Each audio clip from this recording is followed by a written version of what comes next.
So a really important part of Python development is relying on pre-built packages for our Python development.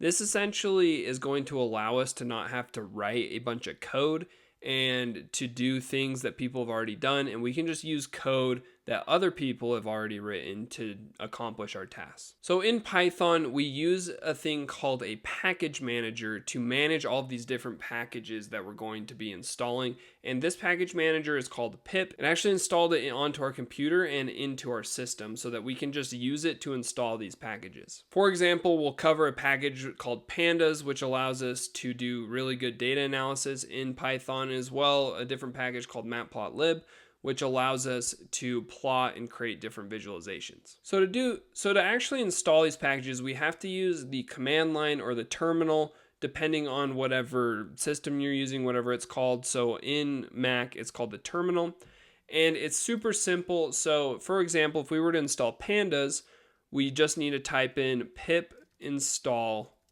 pandas, just like that. And I've already installed it, so it's just going to say it's already satisfied.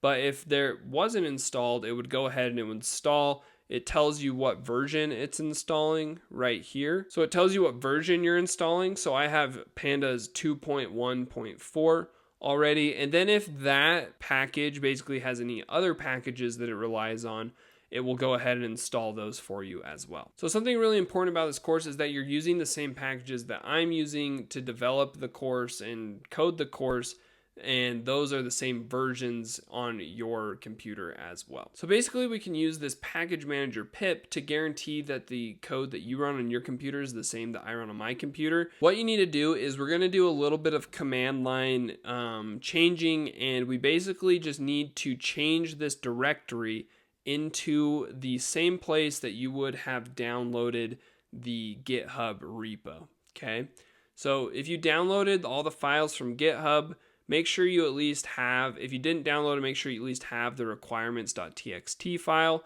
so that you can make sure you have and installed the same package versions that I am using in this course and in the tutorials, okay? So to do this, I have it in my documents folder.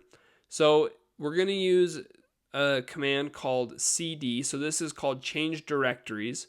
And I just want to change my directory into my documents. And then it's stored for me under GitHub. And then lastly, it's called the complete football analytics repo on my end. So right there. So now it says, so see how it had the little squiggly tilde right here? That meant I was at my root folder.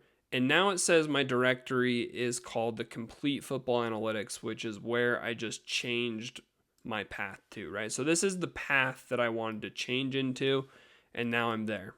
So if I type ls, you'll see that it has all the modules, all the folders, and then it has this requirements.txt right here.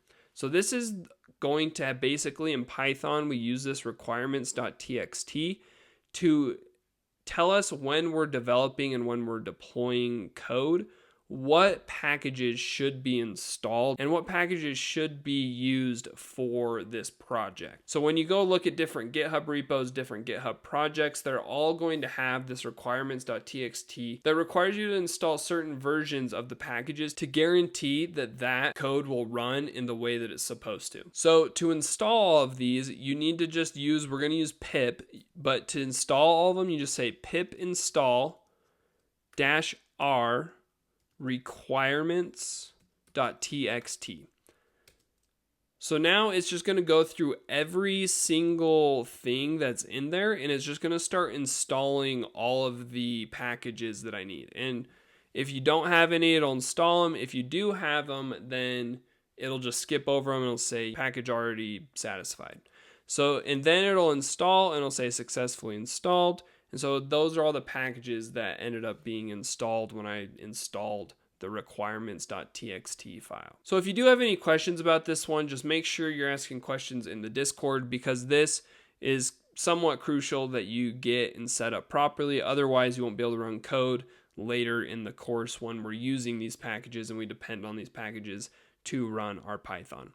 So That is it for all of the install and setup. Now let's move on to the next module where we are going to start running some Python and learning Python fundamentals.